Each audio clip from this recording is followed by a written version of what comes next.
My name is Rachel Bobbitt, and prior to my current role as a therapist working for the school district, I had my MBA and I was an accountant and worked at a couple different agencies in town, including BBDC. So I like to talk about money and feelings, two of everybody's least favorite topics to discuss in large groups. The start of this presentation is my sister was a high school English teacher, and I felt that our senior group never really got a hands-on down to the very basics of what is a checking account, why would you have one, all the way from there. So we're going to start there specifically so that we can talk about things that have changed over time, because it's certainly not the same finance class we remember of balancing a checkbook in school. And so we will move into further things, but it will start all the way back there, just so you guys are all aware of where we're at. So let's get started. Just so you know, you're not sharing your screen with Zoom. That would be important to know. Yes. Zoom. Share screen share. Thank you for that. Am I good now? Yep. Okay, so. And Tab, can you monitor the chat in case there are questions in there? Perfect. So these are some of the sections, a little bit about money talk, a little bit about accounts, some budgeting, splitting expenses, a little bit about good debt versus bad debt, investing, retirement accounts, and then just some final thoughts. Seems so I can time myself here. So what to consider first? A lot of the times I think we get a lot of advice. In fact, we're like an information overload. And so I think it's really important that we talk about who are we taking money advice from and who benefits from this. And so thinking a little bit about that, keep in mind that when we see even advisors online talking about specifics where they're like, this is a wonderful place to invest your money, trying to figure out if those are people who are going to benefit directly from us investing or whether it is truly a pay per service they're just advising. So with that in mind, as I go through, I'm going to talk about things that worked for me, things that didn't.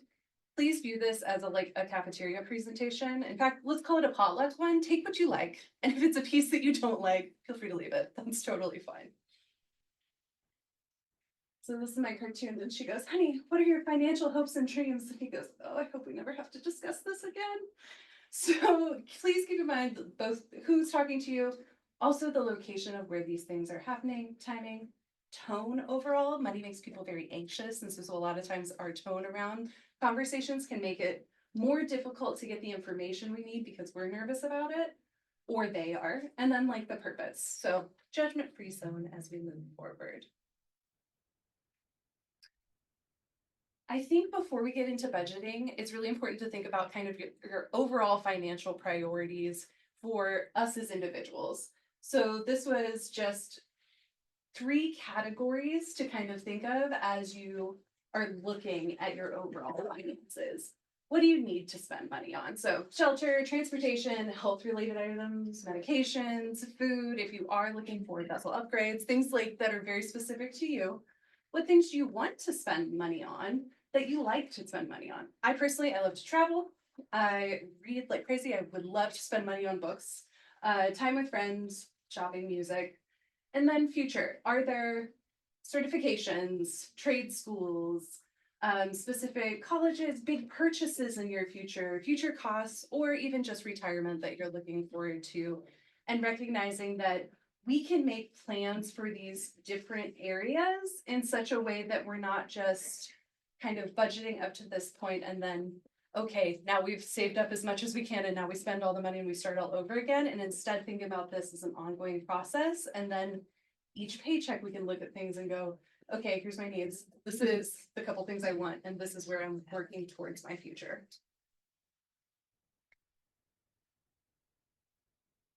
So for accounts, these are kind of the 3 quick overviews to go over.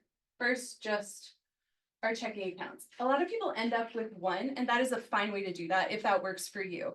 I like having multiple accounts because I think sometimes it's really easy to see one big number in one of our accounts and go, okay, yeah, I'm set, I'm doing good, and then not have that kind of easy access to savings. So thinking about checking accounts as they apply to us here, there are a lot of additional ones now that we can do online.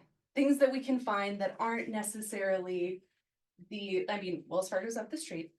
By all means, it's right there. Direct deposit makes it easy, but there are other options on there who have some benefits. So thinking a lot about how we want to use the money that we're using that's very liquid, that we're keeping in those spaces. To this one.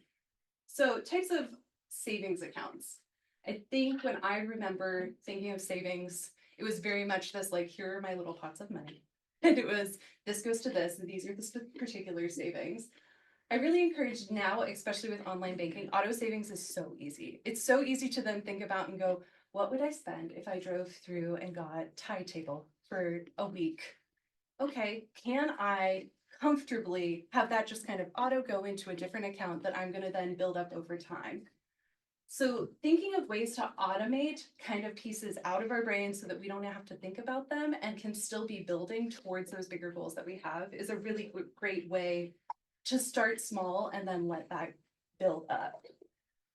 The second, a rainy day fund. Most financial advisors will recommend that you have anywhere between 3 and 6 months of your expenses set aside. Now, some talk about debt payoffs. David Ramsey's a big proponent of this, where he's like, reduce all of your savings down to 1,000 and then pay off all your debts. David Ramsey's never bought groceries in rural Alaska. That is a very small amount to set aside if we are working towards that. So trying to decide what feels comfortable to you. Is it 3 months of your salary? Or have you ever looked and been like, this is what I'm spending in a month, and this is what 3 to 6 months of that would look like?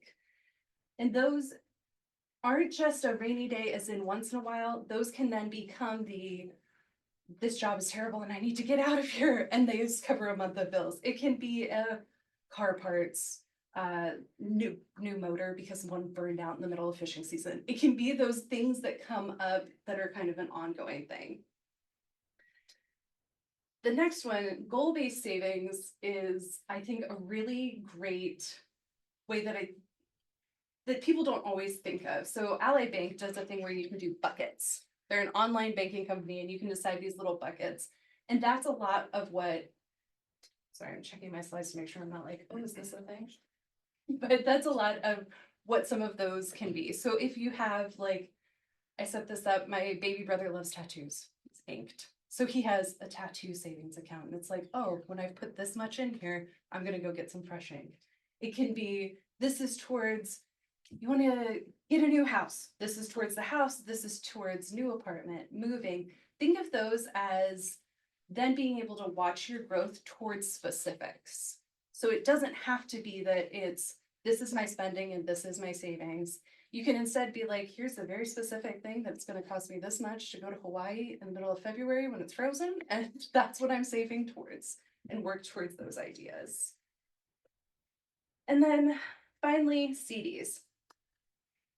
I think CDs are really underutilized, just personally, financial things. So a certificate of deposit, you can get them at Wells Fargo, you can get them through a variety of online banks, but it's wonderful because you get this like higher yield on them. So you put that money aside for a very specific amount of time. So you will have less access to it.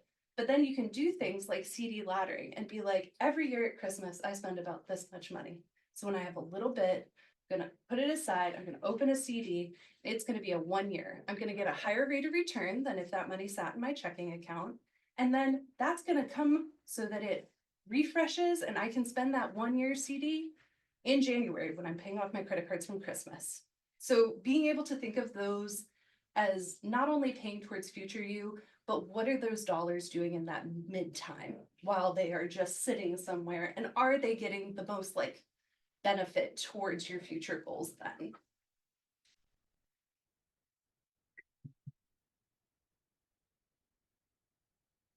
So the next one, obviously we have years and years to save, but then this is a graph that just kind of shows ages of different generations looking towards retirement. And so you can see that there is a growing trend here between baby boomers, Generation X, and millennials, which you can also tell my graph is old, that older than 80 is starting to creep up as the ages that we're expecting to retire, which means we need more funding put aside for the future because we don't know how long we want to work and we need to be planning for what it's going to look like when we reach those retirement ages. One of the best ways we can do that is by considering compounding interest. So this one's just a very simple example. So in this one, I'm your fairy godmother, and here's your money for your lattes. You are going to get 10% of 100 lattes is 10 more lattes.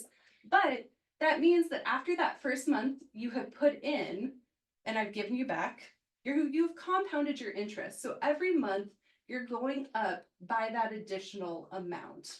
So you at the end up with more funding than you had put in there. And that's how the compounding interest works. So that first month I had $100, then I earned my 10. That next month, that interest applied is towards that 110. I have a second one that shows this. So you can see that it multiplies it and adds it. And in this way, your savings isn't just growing by that 1%. You're specifically looking for accounts that have compounding interest as they grow over time. The important thing about this is also to realize that that does mean that compounding interest is something that we see if we are holding balances on our credit cards. Because when that interest is hitting, it's saying, here's the interest you paid on this credit card. Your charge is $150 extra towards whatever's been on that card that's not been paid off. Now you have whatever your balance was, which we'll say was $5,000, plus that 150. That means the next time if you haven't paid it off, that's going to hit you again, and you're going to have that increase. And that's a very simple way that a lot of times we feel like, where are my dollars going? I go to pay towards these things, but it feels like I make a payment and they bump back up. Credit cards. Overall, just some pros and cons. I think incredibly convenient. It's very important that we are building credit over time and that you can pay over time. There's the benefits of, I mean, we know here online shopping as well as our Alaska Airlines miles, where we're like, oh my gosh, it would be great to not pay cash to fly into Anchorage.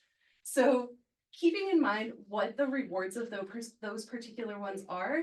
But there's also a very specifically with Bank of America and Alaska Airlines, and I'm sure other ones do this. I have less familiarity with them.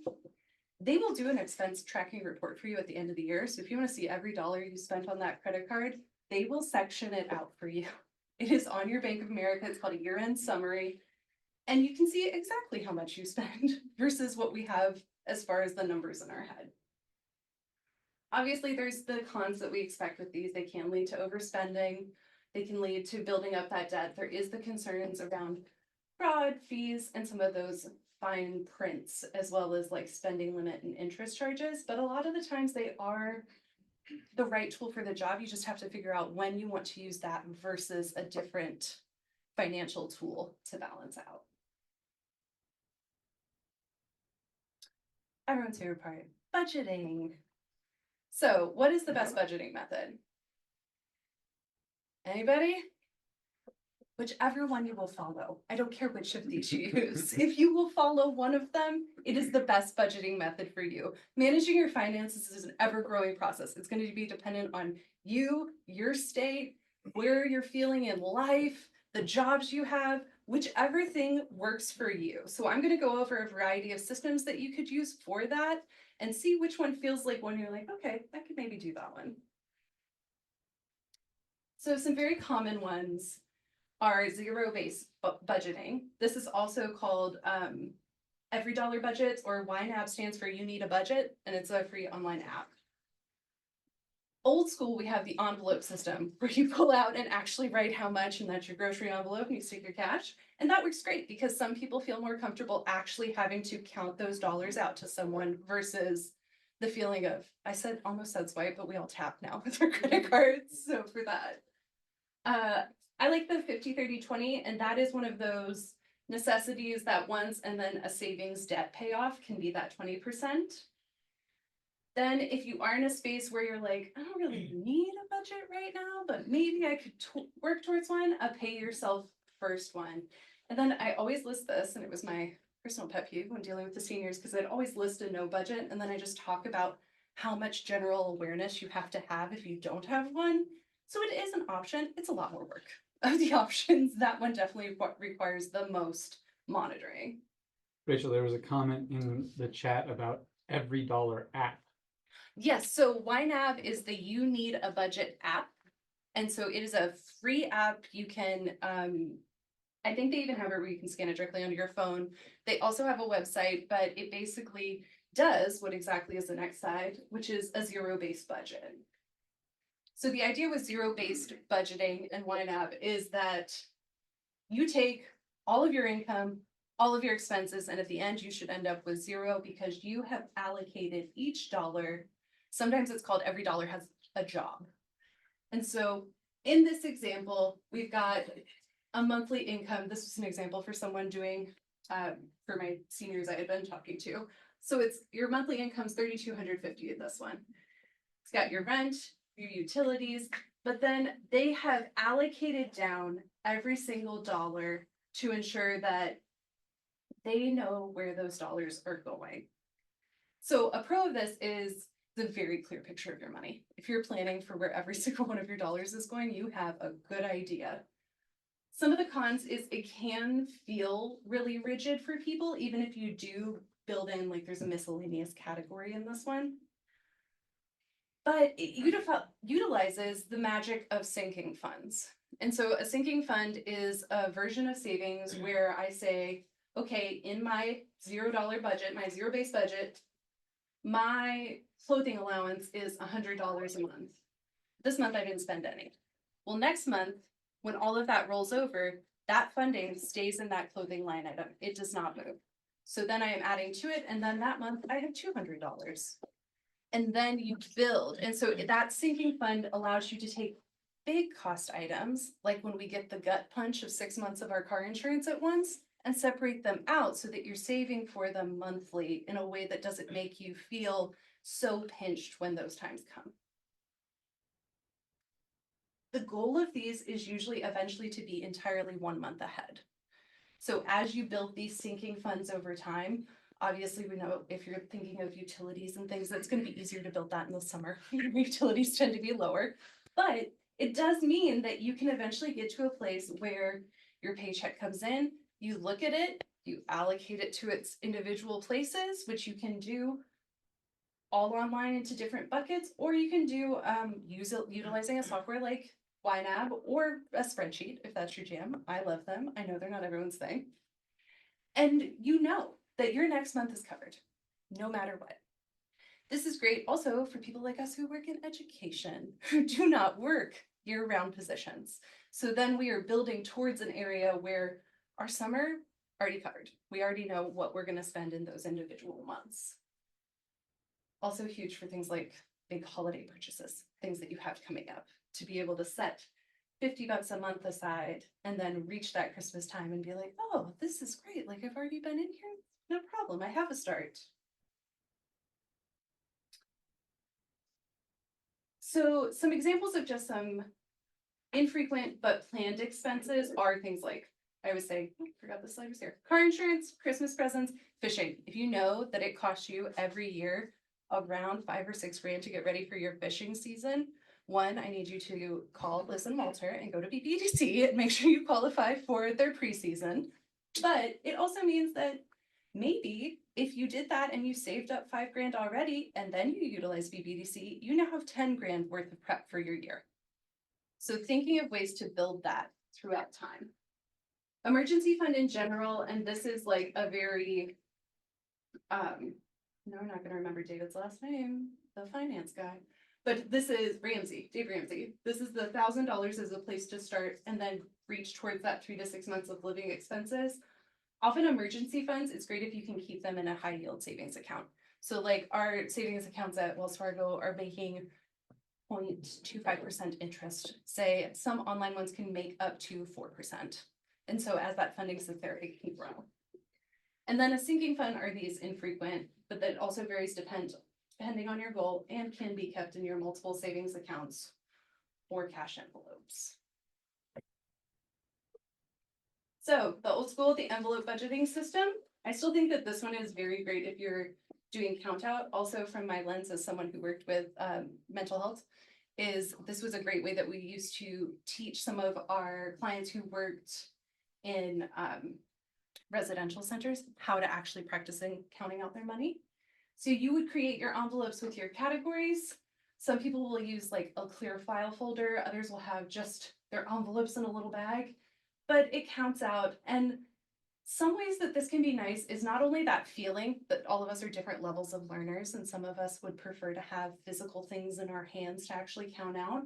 But equally, it's one thing if I can log on to my online banking and see all my gold buckets versus going, oh man, like you ever found the winter coat and you put your hand in the pocket and you pull out a 20 and you're like, I forgot I have this in here. This is a way that you can do that as well, so that you don't necessarily have to check them until you're needing them, and otherwise you're just filling them every month.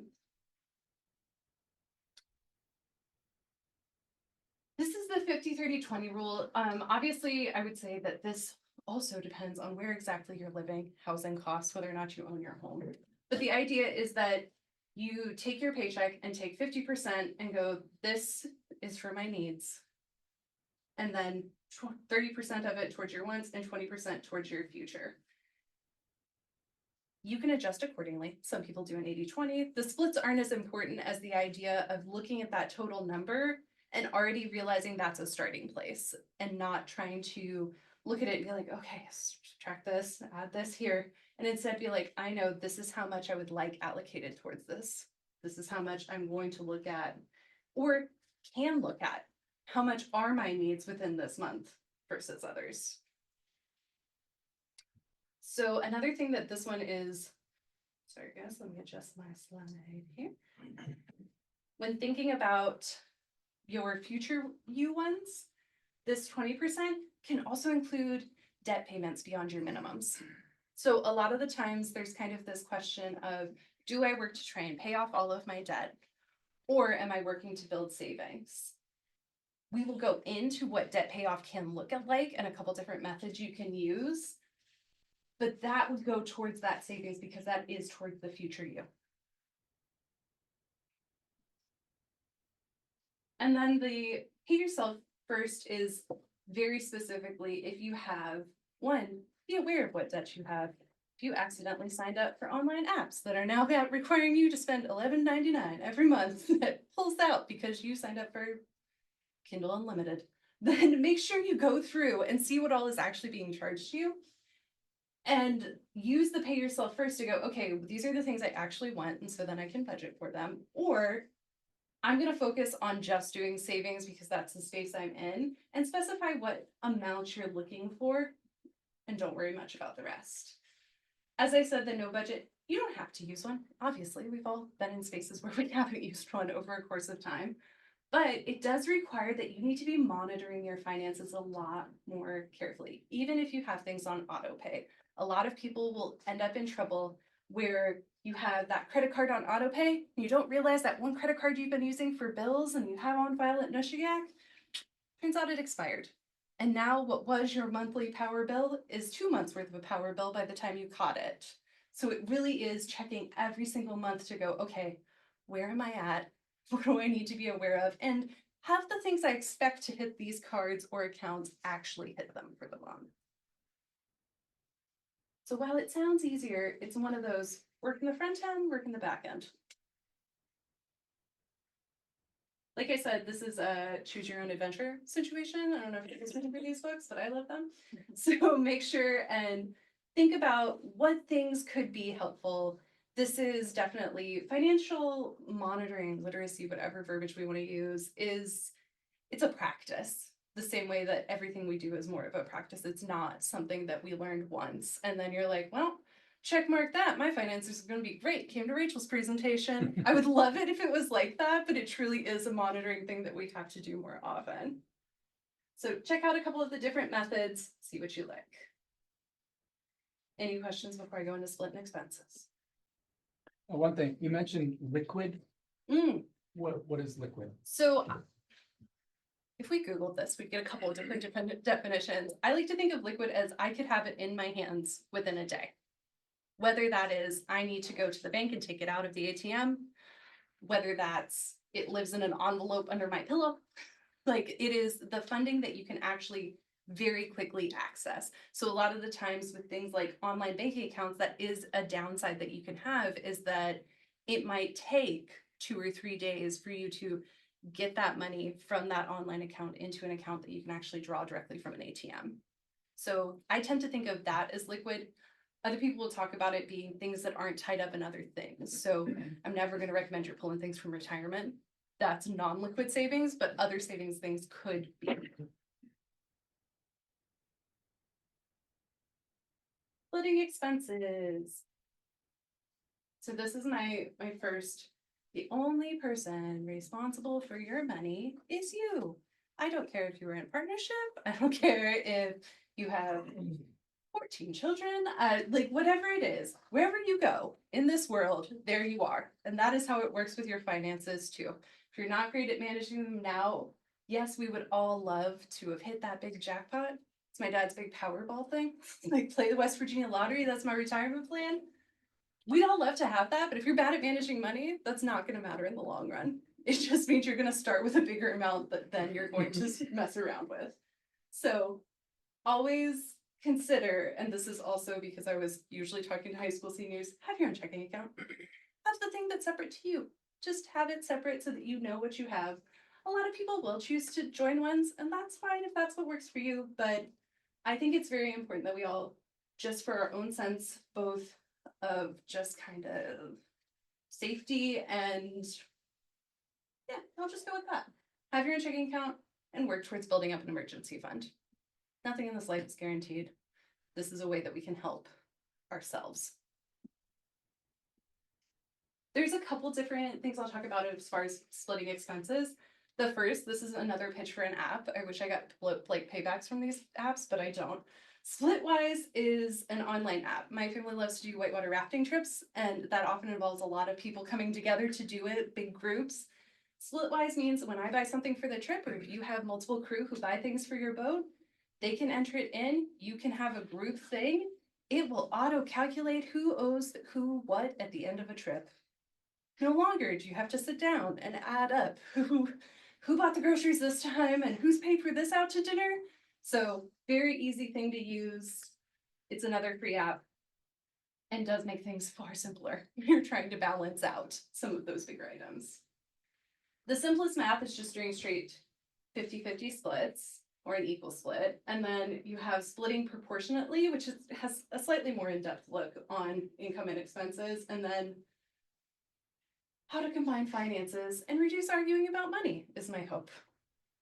So here's Splitwise, just so you can see. You can create individual groups. So if there is like, you know, if myself and two of my siblings want to buy dad the really expensive shooting glasses he wants for Christmas, maybe we're all using this and I go, okay, well, I put them on my credit card and they can pay me through there. I also love this connects to PayPal and Venmo. So easy wireless, be able to split things.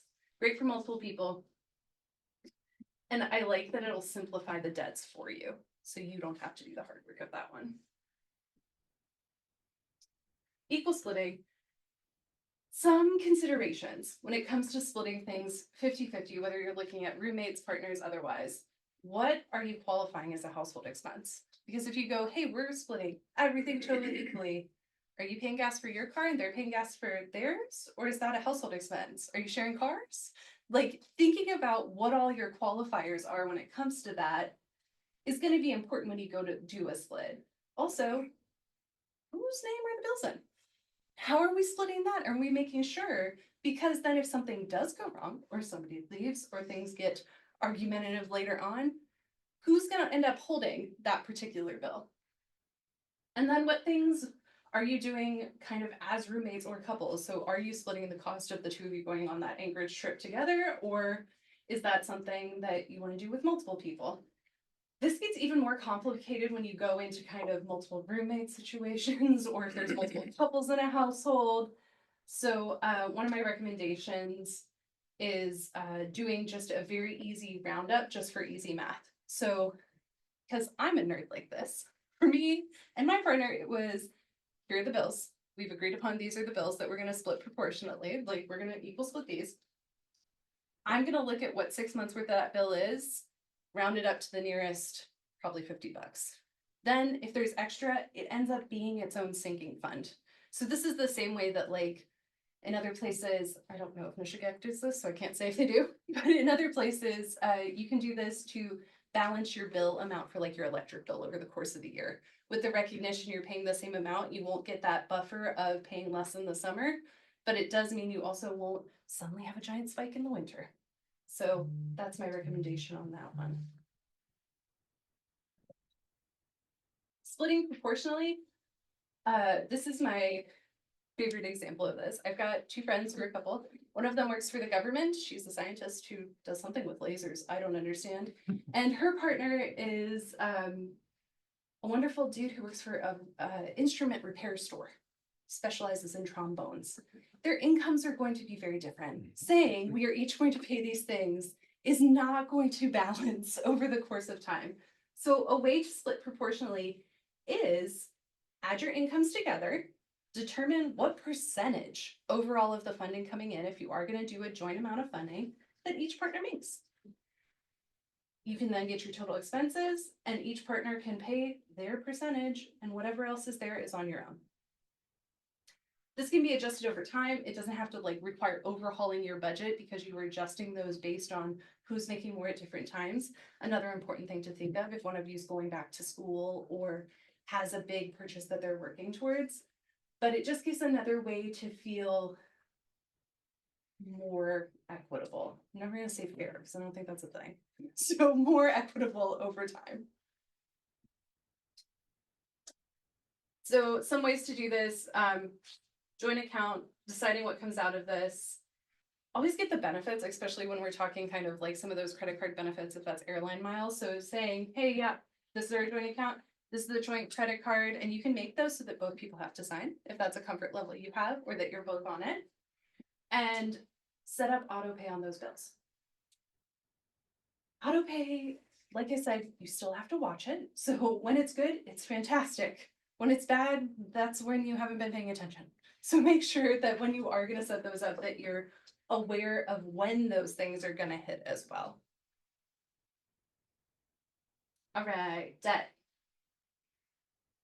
Good debt, bad debt, debt payoff. I think this is very much a necessary thing. I think it's one of those, this is another way we just need to understand finance. So some examples of good debt. In general, we say that it normally has a lower interest rate. So it's something you believe will grow in value over time, whether that's a house, business, education. It's something that's increasing your credit history and is within your budget. Some examples would be student loans, with the caveat, if I go back to school to become a floral designer and I live in Dillingham, Alaska, where I cannot grow my own flowers, that's not a good investment of student loans. So thinking about what the outcomes of those things could be. There are fields that pay significantly less. And so having that balance of those, and we'll talk a little bit about some of those specialty programs in a minute. Training and other certificates. Say you want to get your CDL.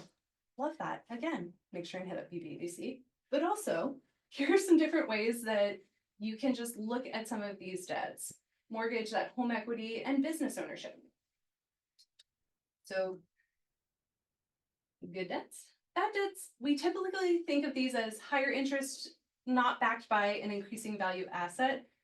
Automobiles lose some of their value. They start depreciating as soon as they're driven off the lot. Necessary, but still are a depreciating asset. Credit cards, these are things that are unplanned within your budget and can negatively impact your credit score. So these are some of the car loans, credit cards, those store credit cards, which can be like, oh, well, if you do it today, then you're going to save that $80 on this purchase. That's great if you remember to cancel it after that. But oftentimes those have higher interest rates and you can get into a space where you have to pay those off. The next one, cash advance and easy pay loans, a lot of states have outlawed. They're just like these cash, like 4 paycheck things are so predatory that it is not something they allow anymore. Also, debt to cover debt. I know all of us get the credit card things in the mail that it's like, right now, you qualify, consolidate all those things. Those can be helpful if you're planning on paying that debt off within that window they're giving you. But otherwise, again, more of a predatory practice. This is my favorite. Paying off debt. So it's likely we're all going to acquire debt over the course of our lives. The cost of living is going to go up. There's increasing inflation. And it's important that we know the skills that we need to have to pay off those debts. Because sometimes we're just going to have those higher debts. There are 2 methods that are the most common. for really tackling taking that payoff of debt. The first requires you figure out what all your debts are. So that is logging on. If you have student loans, that's what are the individual loans? What are the interest rates on those? If those are a car that you need to pay off, which one's that? So for the snowball method, you look at total debt size. For those, you're just looking at, do I have one credit card I took out on a trip to Disneyland? And do I have a student loan I have to pay off and a car I have to pay off? Okay, I'm gonna look at what my lowest one is. The one that you're like, oh, I don't worry about that one much because I only pay it and it's like $25 a month. Can you work towards paying that one off? And then with snowballing, you take whatever that minimum payment was that you did for all of them. You make extra payments on the smallest one until it is entirely taken off. Once you've paid off that smallest debt, you then use all of that extra funding to go towards your next largest debt. And in that way, you're literally snowballing down a hill to then be able to build the amount of cash you have available to then pay towards paying off these debts. And you just move from one to the other. The avalanche method looks much more on interest rates. So that's a really good one if you have like, well, there's a couple really big ones that are standing out, then that's a great way to go, okay, if I don't know which one of these to pay first, if I want to focus on paying off the highest interest rate piece first, then I will make minimum payments on the other two. When that one's paid off, move to the next one down, and you're just working your way down. Two methods sounds overwhelming, but can really build you a lot of momentum as you're moving forward.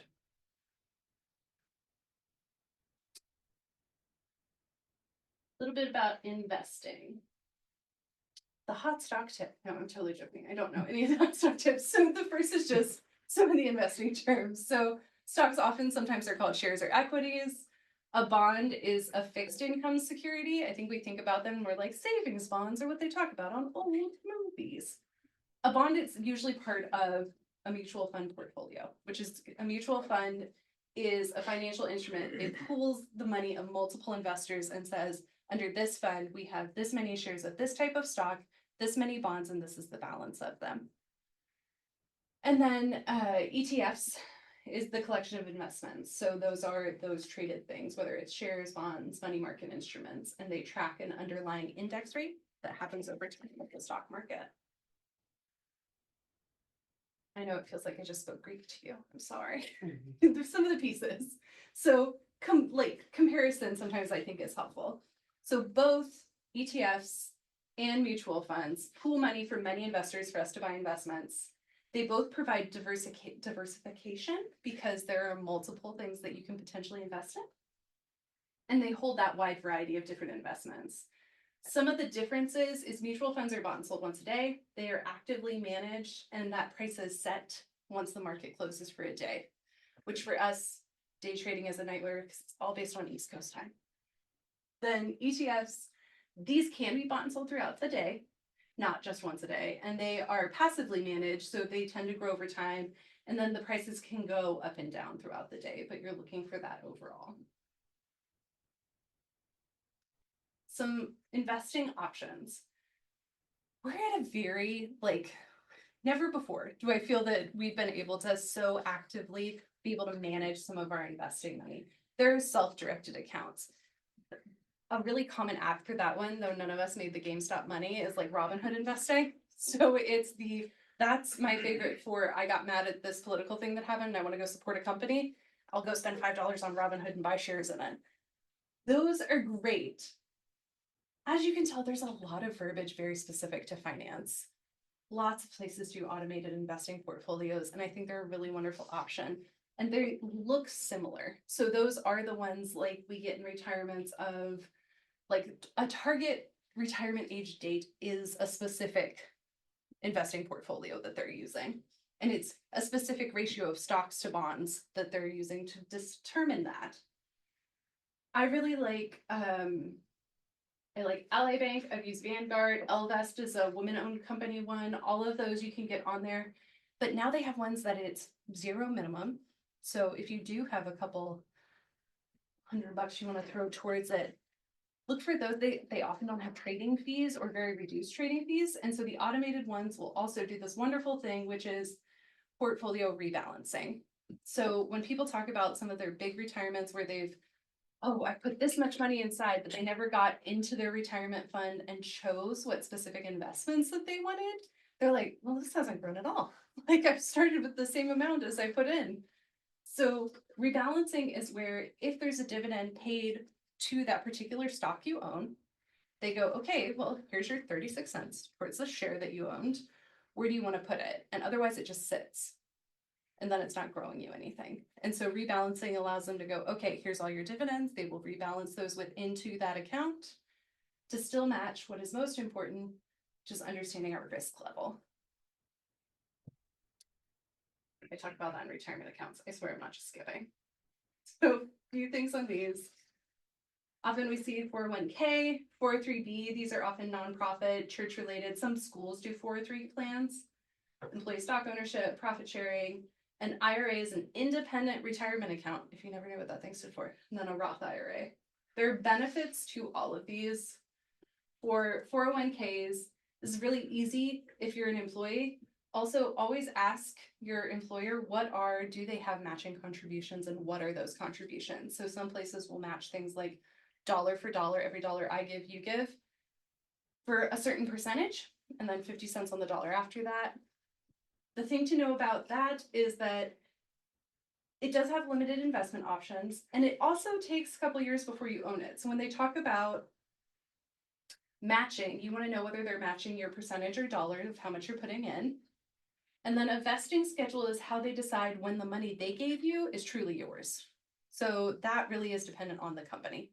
But it's important to then know because you're not going to need to worry about how much you're doing as far as like matching contributions. If you're like, I'm working this job for 1 year, then that money might be better served somewhere else. Also, some 401k accounts allow you to do a 401k Roth, and that is often really beneficial because a Roth account runs under the assumption that you are making less right now than you will make in the future. And so if you are already paying taxes on it now, it will be tax-free in the future. It's one of the differences. 403b retirement plans, often it's about who's eligible and then how specifically they're taxed. And this is where it's that you're paying taxes or you're not. And that's also one of the reasons that we tell you not to pull from your retirement accounts, because if they are not Roth accounts, you haven't paid taxes on that. So you get that money in your hands and you're like, this is great, until tax time happens and Bill's tax service calls you and goes, well, you've pulled this much out and that adds to your overall income. So now you've bumped a tax bracket. So it's important to recognize when you want to pull out of some of these. And then just employee stock ownership is this, associates will like contribute over their paycheck so that they have like these stock options. And then at the end of, and it depends on the company, it's sometimes 6 months, it's sometimes annually, they will look at that period and say, hey, we're gonna give you a discount. And it basically allows you to buy shares of a company you were working for less than what people on the general market are choosing. And that's how you purchase the company stock. I know I've never worked for a place that did this, so I don't have a ton of information on this one, but this is how the overall thing for it works. And then profit sharing plans, kind of the same thing as far as being set up by the employer. And then the amount of contribution can be adjusted. So the hard part with that is you go, yeah, I'm doing profit sharing, and then they have a really bad year, and you're like, well, nothing for me this year. Because the employer is the one who gets to decide that. And that calculation is done according to this like compensation method that the employers then get to decide. And so they can get a share of the profit in form of retirement benefits after the retirement if they still own stocks in it. But it's not always super straightforward. A lot of these are a lot of paperwork to read through. So working to ask what all a profit sharing plan would look like. And the best place to do that, no matter where you're working, is always HR. And if they can't tell you, they will tell you who your investment person at one of those companies are, and you can talk to them directly. So an IRA, first of all, please know that you can have both. You can have multiple retirement accounts. You can only have usually one through an employee sponsored one, but you can have both a 401k sponsored one with those matching contributions and your own individual retirement account. They're available to anyone. That's another one that any of those financial institutions I talked about have. Traditional IRAs have lower contribution limits because often, like if you're doing your TurboTax, they're like, did you did you contribute to an IRA? They're like, great. That might have tax benefits because that means that funding is just sitting there and available. Roth IRAs do not have that. They do have, you could pay less tax overall because of what we had talked about. You can also withdraw those retirements tax-free when it's time. They tend to be a little bit more flexible as far as the amounts that you can contribute.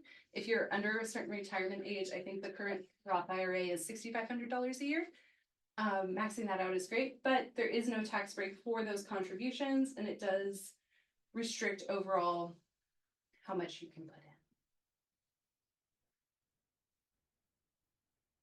So other just things to remember, choose investments through the portal. So if you do have that 401k thing and they're like, yeah, you can get an online sign on, please sign on. Make sure you know that those funds aren't just sitting there and that they're actually invested in things. Target date retirement funds are those specific mutual funds where you go, okay, you're this age, I think you're going to retire at this one, that it'll say target retired date and then usually a date. Your levels of risk is everything within this stock market wise is pay to play, right? So it's if you were willing to have a super high risk portfolio, yes, you might have super high gains, but you also could have super high losses. And that's the flexibility of the market, which is why I recommend thinking about where you want your levels of risk to be. If you have one place you work for a really long amount of time and you want to have a slightly more stable 401k through them, maybe you want a medium risk plan that would tend to have more stable stocks and larger mutual funds that tend to be more stable over time, or a higher percentage of bonds. But there's nothing wrong with having that and then your own individual retirement account that you're like, this piece, I'm willing to be high risk. I'm willing to run with the ebb and flow of that one. Often you are automatically enrolled by an employer, which also means if you leave a job and you don't know where that retirement piece is, contact that employer, make sure you get that logon information because there are companies that will do rollovers for you. And the great thing about doing rollovers from other retirement plans is that if you were rolling into a same plan, so if you're rolling a Roth 401k into another Roth 401k, that's tax-free. But otherwise, there will be, if you were trying to take money that you haven't paid taxes on yet and put it into a Roth, there will be that tax bill at the end of that. So make sure you're monitoring your funds when you do leave a job or choosing like, this is the place I'm going to roll it over to, and understanding the tax implications. Specifically, if you would like to talk to a tax accountant about that, you need a pro forma tax evaluation. That's the word. And they will then be able to tell you, here's the idea of what potentially the tax implications would be for you if you do want to roll over that funding. Final thoughts. There are lots of special programs and availabilities that I think in rural Alaska, we really don't always take super advantage of. So this is my slide to talk of, please go talk to BBDC if you do anything fishing related, just find out about the programs, find out about what's available and what you can do. If you are someone who's done a big student loan thing, there are often big online databases you can search and go, what type of loan forgiveness options are there? A lot of them will require a certain number of qualifying payments, but there are ones on there. BDDC does a student loan repayment as well, so go see Rachel Tilden there. But there are lots of available things to help us with it. The biggest thing I would like you to take away from this is don't just leave it and be like, oh, overwhelming. No, thank you. Back away slowly. Sitting down and talking to somebody about it and having them just walk through with you is worth the cost of a financial advisor to then feel like you have a clear picture. Also, and this is my plug for hard for people to talk about, almost as hard as money, is the fact that we need to think that part of protecting your finances includes estate planning. Who gets your money, and that's when you pass. So making sure that you are thinking of, what does that look like? looking for your will, who gets what, how do I want these things paid for, and what do you want done? I know, heavy one to end on. It's a riot, but that's what I got. Do you guys have any questions?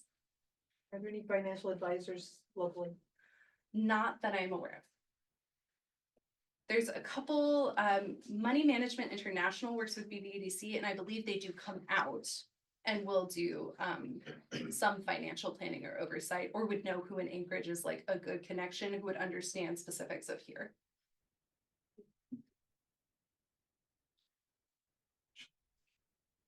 Could you?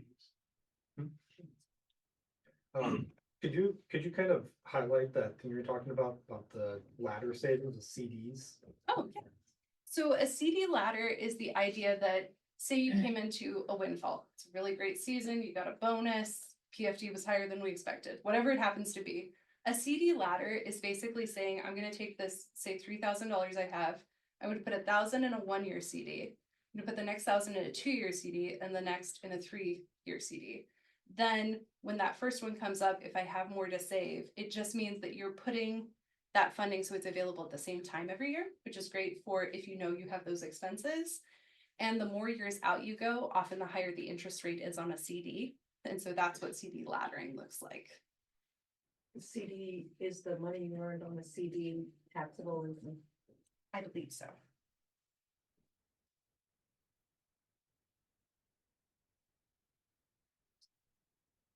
So is it better to do it that way or like, because right now the 182-day CD has the highest interest rate.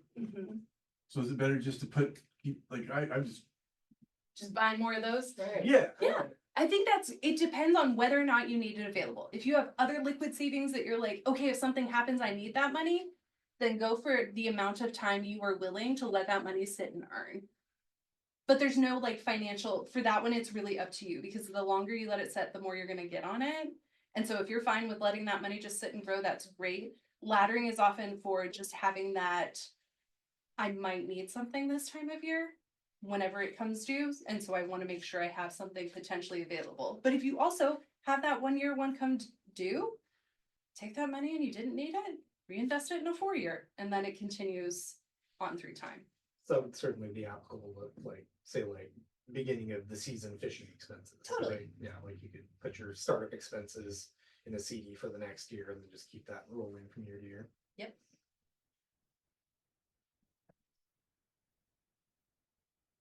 Rachel, you said if you transfer a non-Roth Mhm. retirement to a Roth, you pay taxes, right? Non-Roth to a Roth, yes, you would pay taxes on it. That money would then become part of your income for that year. Okay. And so was that just an example of what if you go from 401 to another? So it's specific between whether or not it's Roth, because Roth means that you have already paid the taxes on it. Mm. So as long as you have, if it's already been taxed and it goes to another already been taxed one, Roth to Roth is fine. But otherwise, if it hasn't had taxes paid on it, then that's when it affects your income. Is there a safe time?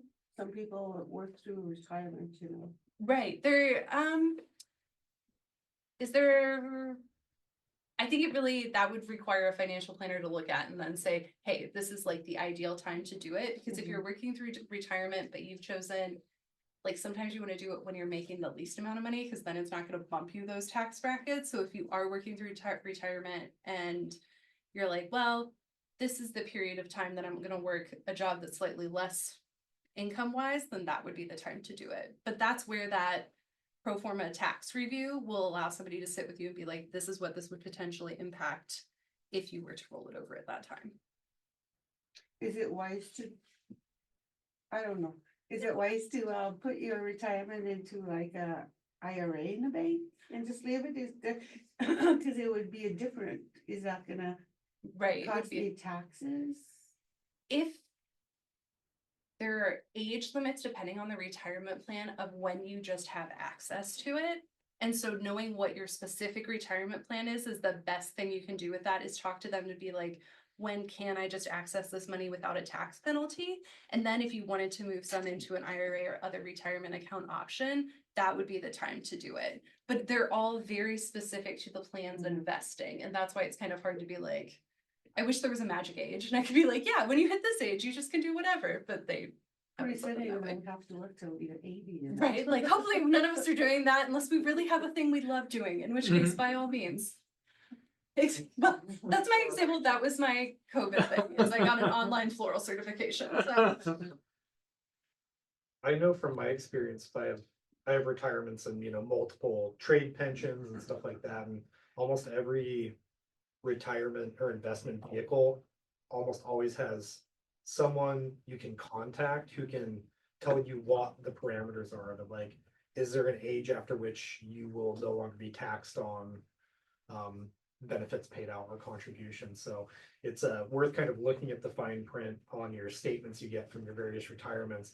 There's almost always like a helpline where you can talk to somebody and give you all the details, because they can be radically different. Like, I mean, I have like a federally regulated pension, much like sort of like the tier 1 PERS kind of, that like has just like draconian rules that go along with it that you have to, get out like a codex to figure out. So having somebody on the line who's just like, what does this actually mean? Like, they can very clearly sort of explain to you some of that, some of the Latin. Right. Kind of already talked about it, but what would be the benefits of doing like pre-tax investments or post-tax? So if you were doing, the idea for it is that if right now you were making an amount and your tax bracket is lower, so we're gonna just make up percentages. So if your tax bracket was only 10% and you go ahead and pay taxes on that money, so that when you go to access it, you're now making twice as much, but your tax bracket is 20%, you don't have to take as much out of that same pot of money, because you will have already paid taxes on it. And so when you're making that much, you can just pull it out and it's fine. That's the benefit.